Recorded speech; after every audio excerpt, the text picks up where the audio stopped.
Quero falar com os irmãos hoje sobre um artigo que eu escrevi há algum tempo atrás e causou algum burburinho sobre a banalização do perdão.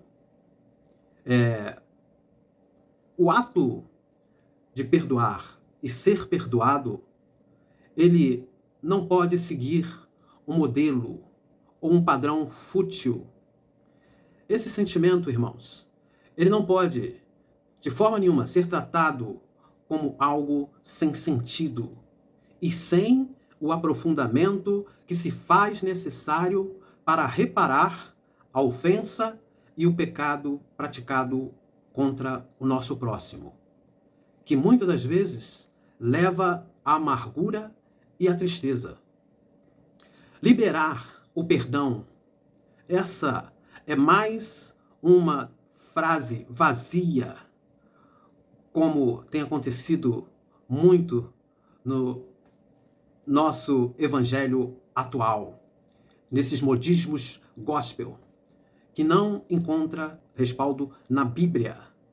Deus, ele não liberou perdão à humanidade antes de submetê-la a todo um processo de resgate e reconciliação.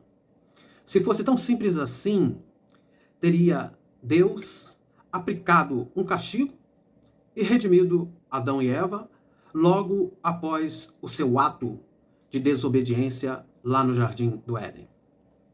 Quero dizer para os irmãos que todos os profetas, todos aqueles que vocês veem como heróis da fé do passado, incluindo Adão, Eva, Noé, Elias, Isaac, Abraão, todos esses, eles foram alcançados pelo sacrifício de Cristo na cruz do Calvário. Todas as coisas descritas no Antigo Testamento apontavam para esse acontecimento. E desde o Éden até os dias atuais, as pessoas, elas só podem serem salvas através deste sacrifício. Você pode entender isso de uma forma simples e bem subjetivamente. Agora, sem entender essa questão básica da vida cristã, é melhor você mudar de religião. O apóstolo Paulo, ele disse, lá em Romanos 3:23, todos pecaram e destituídos estão da glória de Deus. É necessário, irmãos, que se faça um caminho de volta à comunhão com Deus, um retorno ao entendimento da moral do Criador. E foi para isso que Deus ele criou um projeto de salvação que recaiu sobre a morte de Jesus Cristo no Calvário. Jesus, ele não banalizou o perdão. Quando ele orientou a Pedro a perdoar 490 vezes, como muitos entendem assim, desta forma. Algo sem limite, né? Deus, ou Jesus, ele queria que nós estivéssemos dispostos sempre a perdoar as ofensas cometidas a nós, pelo outro, por nosso próximo. Mas ensinou que este ato também é uma via de mão dupla e depende daquilo que significa, irmãos. Nós precisamos aprender isso.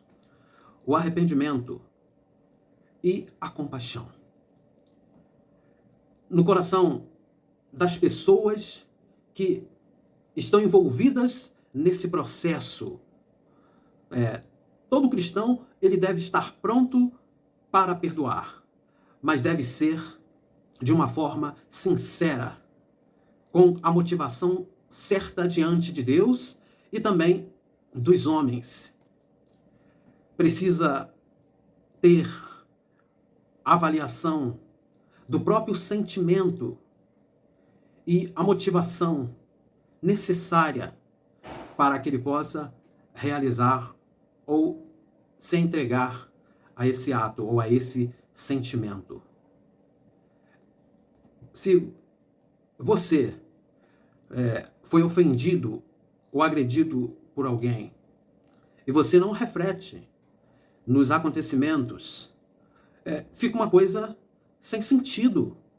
É preciso que você assimile o acontecimento e entre num processo de compreensão.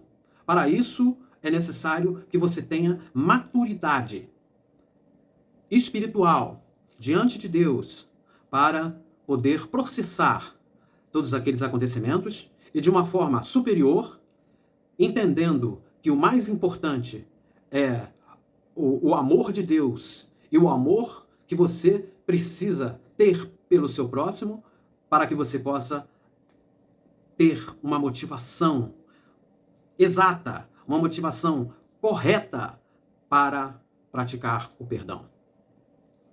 Irmãos, Deus, Ele não tira ninguém da sua vida ou da minha vida. As pessoas elas vão embora porque perdem o interesse. Muitas das vezes perdem a vontade de estar perto de nós. Eu quero dizer para vocês, deixa ir embora. Não crie dependência. Nunca é bom ficar cultivando lembranças de fantasmas que não estão nem aí para você. Siga em frente. Perdoe aquilo que seja necessário perdoar e siga em frente. Muitas vezes você não precisa ficar procurando ninguém para pedir perdão ou para fazer uma reconciliação que muitas das vezes nem existe. Isso é uma banalização do perdão que Jesus, de forma nenhuma, ensinou que nós agíssemos dessa maneira. O Criador, irmãos, ele deu o maior exemplo, se esvaziando e descendo ao nível da humanidade.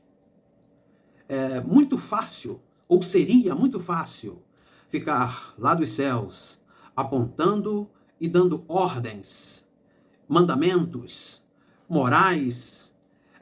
Isso não seria suficiente, mas sentir na pele, na própria pele, a pressão das paixões e fraquezas humanas, e ainda mais, levar sobre si a culpa e o castigo de todos os homens, pôde produzir um sentido mais consistente sobre o que seja a grandeza da redenção e o efeito do perdão de pecados que alcançou a todos, desde Adão, como está escrito lá em Colossenses, no capítulo 1, versículo 13 e 14. O perdão, irmãos, é um sentimento que em alguns casos, ele exige desdobramentos complexos. O ser humano é um ser pensante e sensível e tem ofensas e palavras que não saem da memória tão facilmente assim. Às vezes precisa de tempo, de maturação para serem digeridos e tratados na nossa consciência. Muitos casos requerem afastamento. Às vezes é preciso se afastar da pessoa. E silêncio profundo das partes envolvidas, para que haja uma perfeita reflexão. Essa questão, esse ato de urgência, imposição de liberar o perdão pela obrigação religiosa, via emocional, eu quero dizer para vocês, deixa marcas e feridas abertas nas pessoas, difíceis de serem cicatrizadas. Todo momento, toda semana, toda Santa Ceia, a pessoa está lá pedindo perdão pelas mesmas coisas. Entendeu? Essas coisas, elas causam reflexos, até depressivos, perturbações mentais. E eu quero dizer para vocês que não atingem a proposta do Criador para a cura do ressentimento. Aquilo vai se desdobrando, o tempo todo, anos e anos, até por décadas. E às vezes as pessoas morrem com aquele ressentimento. Deus mesmo, ele esperou 40 anos por Moisés. Seu espírito, ele trabalha ou ele processa a transformação e a regeneração das pessoas, de vários líderes e profetas. Ele trata por, às vezes, uma vida inteira das inconsistências, como aconteceu com Davi e muitos outros personagens bíblicos. Jesus, ele teve paciência com Pedro e outros apóstolos, outros discípulos, até que eles amadurecessem. Até quando estarei convosco? Ele sempre dizia isso para eles. Ele mudou a trajetória daquele homem colérico chamado Saulo. E até hoje ele ainda espera 2000 anos que a humanidade se converta ao seu plano de redenção. Eu quero dizer para os irmãos que não existe varinha mágica nesse processo de conversão e perdão. Deus, ele conhece os nossos corações e controla o sentimento de cada um. Não dá para enganar a Deus. Você pode enganar os homens, liberando perdão, chorando, falando que perdoou, mas não dá para enganar a Deus. Por isso que eu digo a vocês que o perdão, ele tem sido banalizado, como também a fé dos crentes. Existem pessoas que pedem perdão por qualquer coisa. Em nossa relação com Deus, eu quero dizer que nada pode ser feito por medo, obrigação ou mesmo por imposição, mas por um entendimento de misericórdia e compaixão sobre ou compreendendo a situação do outro ou do seu próximo. Divergências, irmãos, de opiniões e picuinhas dentro das nossas relações interpessoais, elas se resolvem no dia a dia. Não dá para ficar colocando tudo diante de Deus, ou até mesmo se incomodando com todas as coisas, com todas essas picuinhas, com todas as divergências. Eu quero dizer para vocês que Deus, ele aguarda por verdadeiras reconciliações, fundamentadas, sim, no arrependimento e compaixão. São essas duas coisas que vocês precisam guardar. O arrependimento do ofensor e a compaixão do ofendido. Porque ele é maduro e compreende a situação. E por isso perdoa. Entendeu? Isso não pode de forma nenhuma, irmãos, acontecer por imposição de ninguém, mas deve brotar como semente em corações que sejam férteis e que tenham maturidade superior para entender o que mais importa na relação. E o nosso coração, ele precisa ser alimentado por bons sentimentos, não ser cultivados por sentimentos de ódio, por raiz, de amargura. Deus conhece as construções positivas, irmãos, e negativas. Os desejos de bem ou mal direcionados ao outro, que acontece na nossa consciência. Deus, ele sonda o nosso coração, sonda o coração de todos os homens, e não pode ser iludido, como eu já disse, por barganhas, egoísmo e orgulho de ninguém. Não são palavras, mas o sentimento verdadeiro, irmãos. Um sentimento puro do seu coração, que caracteriza o perdão legítimo que o Senhor procura em cada um de nós. O perdão, ele é uma exigência inegociável de Jesus. Essa é a verdade. Inclusive para a salvação. Agora, ele deve seguir os parâmetros do próprio amor de Deus, como eu aqui mencionei. um sentimento entranhável, irmãos, que sobe ao coração antes de se pronunciar qualquer tipo de palavra de perdão. Qualquer coisa que incomoda ou que abale o nosso relacionamento com o próximo, nós devemos chamar atenção. Às vezes precisamos até ser duros com algumas pessoas. Mas tem pessoas que são sensíveis, como porcelana, e não aceitam serem confrontadas ou corrigidas. Na palavra de Deus a gente observa que houve um desentendimento entre o apóstolo Paulo e o apóstolo Barnabé sobre levar Marcos para visitas às igrejas que eles haviam construído. E eles tiveram ali um desentendimento, uma discordância. Paulo não queria levar, porque João Marcos já tinha falhado numa missão anterior. E Barnabé queria dar uma nova chance. E discordaram nisso, irmãos. E ali ninguém fala nada. Lucas, que escreveu sobre esse assunto, ele não coloca nenhum posicionamento sobre quem está certo ou quem está errado. São divergências que acontecem nas relações. E muitas das vezes não precisa ficar se pedindo perdão por todas as coisas.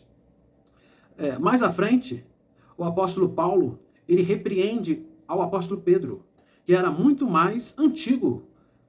Tinha sido convertido, andou com Jesus Cristo por 3 anos, e o apóstolo Paulo chamou a atenção de Pedro na frente de todo mundo. Repreendeu na cara de Pedro. Isso está escrito lá no livro de Gálatas 2, 11 e 14. E nós observamos que essas coisas, essas discordâncias que aparecem no livro do Novo Testamento, elas servem de exemplo. Mais à frente, o apóstolo Paulo, ele menciona o mesmo Marcos, que ele não queria levar, como uma pessoa essencial para o seu ministério a Timóteo. Ele fala com Timóteo dessa forma. E o próprio apóstolo Pedro, mesmo tendo sido chamado a atenção por Paulo, ele, em uma das suas cartas, ele menciona a importância desse apóstolo para o crescimento do evangelho. Irmãos, desentendimentos, eles são inevitáveis. O que precisamos evitar é esse sentimento de amargura e revanchismo que muitas vezes a gente fica cultivando pela vida fora. A Bíblia diz, lá em Mateus 6, 14 e 15, é o texto que embasa esse assunto. Pois se perdoarem as ofensas uns dos outros, o Pai Celestial também perdoará a vocês. Mas se não perdoarem uns aos outros, o Pai Celestial não perdoará a ofensa de vocês. Eu quero dizer aos irmãos que isso não pode se tornar uma paranoia na vida cristã. Jesus, ele quer que tenhamos a disposição para o perdão, sempre que formos acionados para demonstrar esse sentimento com maturidade e compaixão a qualquer pessoa que nos faça mal ou ofenda. Tá bem, irmãos? Que essa palavra, esse ensinamento de hoje, fique no seu coração. E se você quiser um estudo na sua casa, se você quiser um estudo através de videoconferência, é só entrar em contato conosco e nós estaremos à disposição. Que Deus nos abençoe.